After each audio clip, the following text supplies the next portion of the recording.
In the summer of 2002, the U.S. Department of Defense conducted one of the largest and most expensive military simulations ever attempted. It was called Millennium Challenge. The goal was to test how the world's most advanced military would perform in a full-scale regional war. The simulated opponent was never named publicly, but its geography, tactics, and military profile made one thing clear. This was a stand-in for Iran.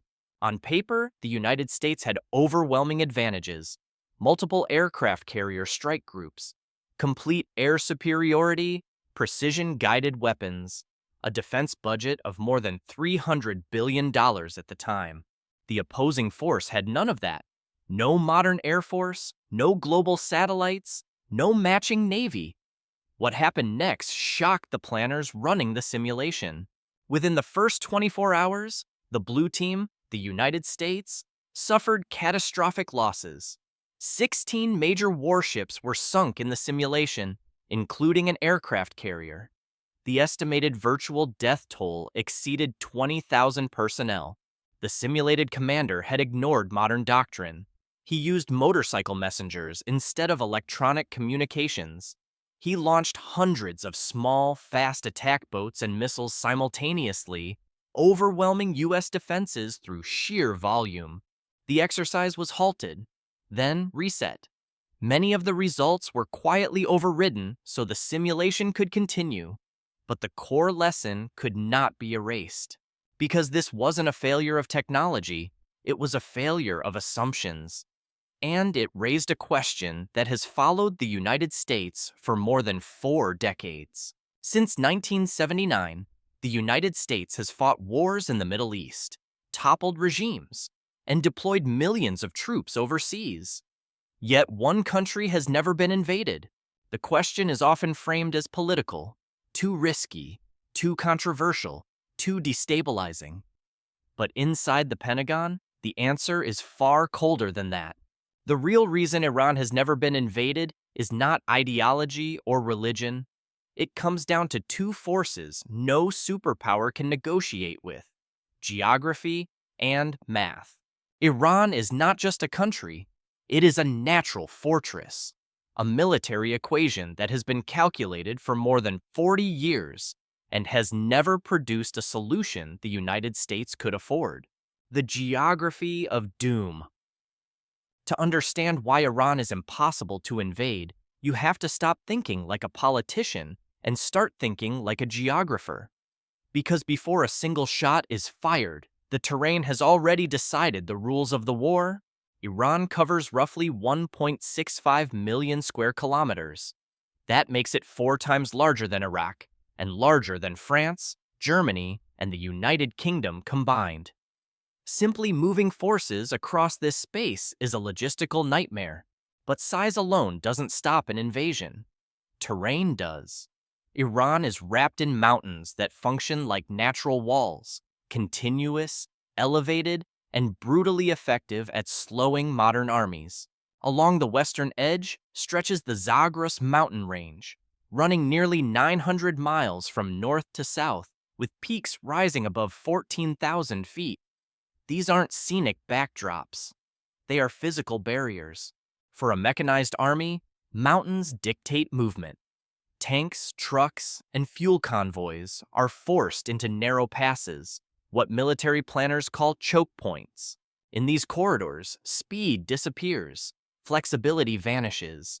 Every ridge becomes a firing position. Every valley becomes a potential ambush. Attrition isn't accidental, it's built into the landscape. Invading through this terrain is like storming a fortress from below. Think of the Battle of Thermopylae, but repeated hundreds of times across an entire country. And if an invading force somehow pushes through the mountains, it doesn't reach open plains. It reaches Iran's central deserts, Lut and Kavir, among the most hostile environments on Earth. Parts of the Lut Desert have recorded ground temperatures above 70 degrees Celsius, hot enough to destroy equipment and exhaust troops. These deserts don't block movement, they punish it. Engines fail, supply lines stretch thin, units become isolated. every additional mile across this terrain multiplies cost, delay, and vulnerability. Meanwhile, most of Iran's 88 million people live in cities nestled between mountains and valleys. Reaching them means fighting through a maze of narrow approaches, each one another gate to break. Tehran sits deep inside this maze. To reach it, an invading force wouldn't fight one decisive battle. It would fight hundreds, each slower, costlier, and deadlier than the last. This is why comparisons matter. Iraq's flat deserts allowed rapid armored advances. Iran's terrain is the opposite, a labyrinth designed to delay, bleed, and exhaust anyone who enters. Geography doesn't negotiate, it doesn't retreat. And in Iran's case, it delivers the same message to every would-be invader. You can enter, but you will pay for every mile. The Porcupine strategy. Iranian military planners start from a hard reality. They cannot defeat the United States in a fair, symmetrical war, so they never plan for one. Instead, they design a strategy that punishes any attempt to invade. Analysts call this the Porcupine strategy. The goal isn't to kill the predator, it's to make every bite so painful that the predator decides it's not worth the meal. The first layer of those quills is missiles. Iran is estimated to possess the largest ballistic missile arsenal in the Middle East, with several thousand short and medium-range missiles dispersed and hidden across the country. These missiles are not built for pinpoint accuracy, they are built for volume. Iran's doctrine relies on saturation attacks, launching so many missiles at once that defenses are mathematically overwhelmed. Modern missile defenses are optimized for limited, precise threats. But when dozens or hundreds arrive simultaneously, air defense stops being tactical. It becomes arithmetic. Then come the drones. Iran and its proxies deploy loitering munitions that cost roughly $20,000 to $50,000 per unit, including models like the Shahed series. To stop one of those drones, the United States often fires an interceptor missile costing $2 to $4 million. That creates a cost ratio of roughly 1 to 100. This is the losing math of modern warfare. Iran doesn't need to destroy American forces. It only needs to force them to keep shooting. Over time, interceptor stockpiles shrink, budgets balloon, and political tolerance erodes. The battlefield slowly shifts from the front lines to Capitol Hill. The same logic applies at sea. Iran does not try to match American aircraft carriers. Instead, it invests in hundreds, potentially thousands, of small, fast attack boats operating in swarms. Each boat is cheap. Each can carry rockets, missiles, or explosives. Together, they force the most expensive naval platforms on Earth to defend against the least expensive threats imaginable. This is not theoretical. In U.S. war games, swarm tactics have repeatedly overwhelmed naval defenses in the opening hours of conflict. The lesson is blunt. Dominance does not guarantee safety. The Porcupine strategy does not promise victory. It promises pain, measured in time, money, and political tolerance back home. Against a strategy like this, the question stops being, can the United States win? It becomes, how long is the United States willing to bleed before it stops? The global trigger, Hormuz Strait. Iran's most powerful weapon isn't a missile or a drone. It's geography. Specifically, a narrow stretch of water that can turn a regional conflict into a global economic shock overnight. At its narrowest point, the Strait of Hormuz is just 21 miles wide, but through that narrow corridor flows roughly 21 million barrels of oil every single day. That represents about 1/5 to 1/4 of the world's total oil consumption. There is no true alternative route capable of replacing it. Iran does not need to close the strait completely, it only needs to make it dangerous.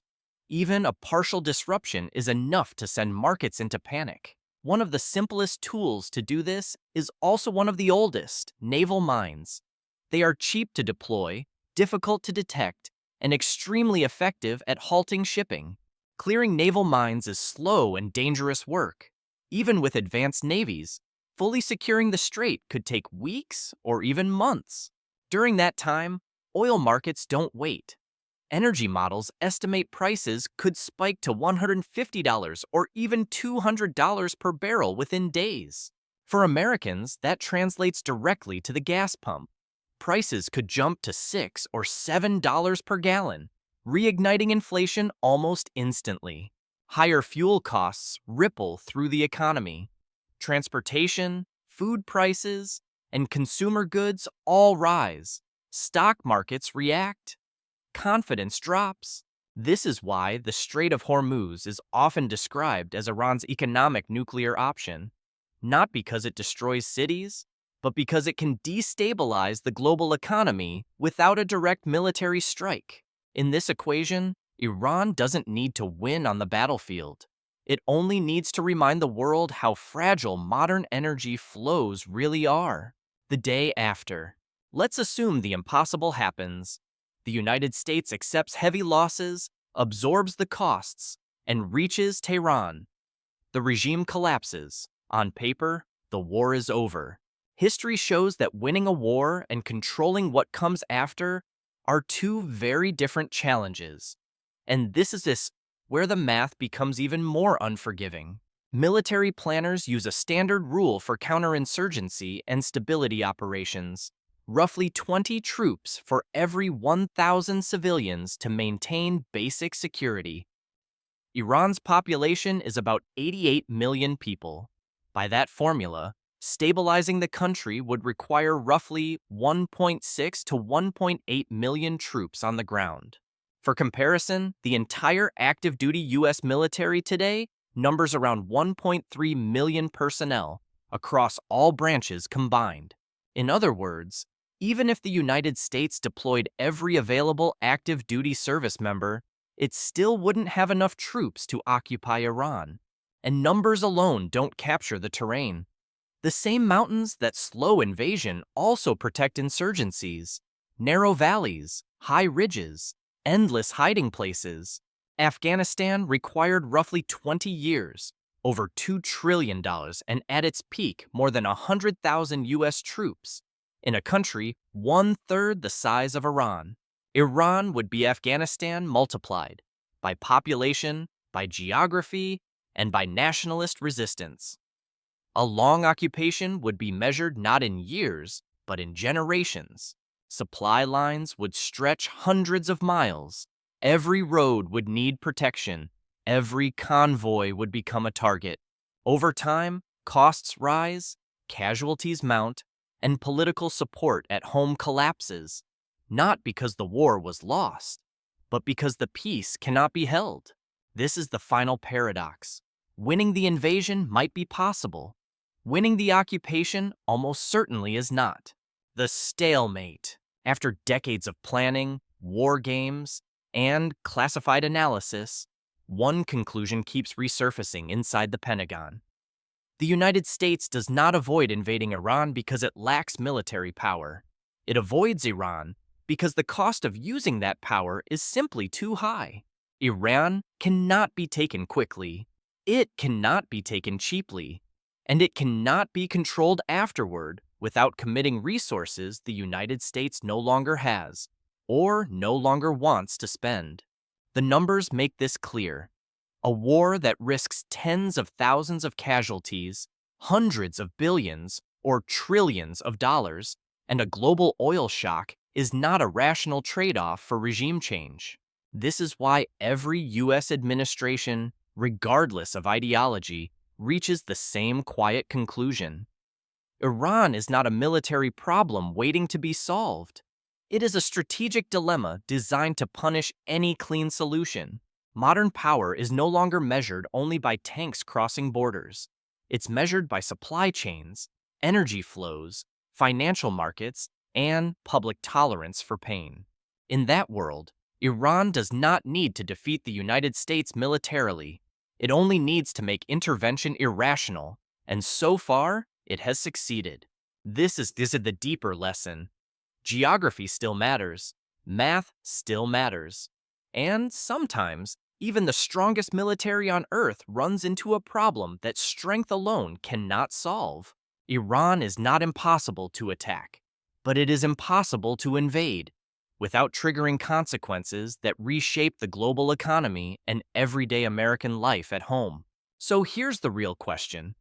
As the world slowly transitions away from oil, does Iran's fortress begin to weaken? Or does it simply evolve into a different kind of strategic problem? Share your thoughts below and subscribe for more deep dives into the forces shaping global power.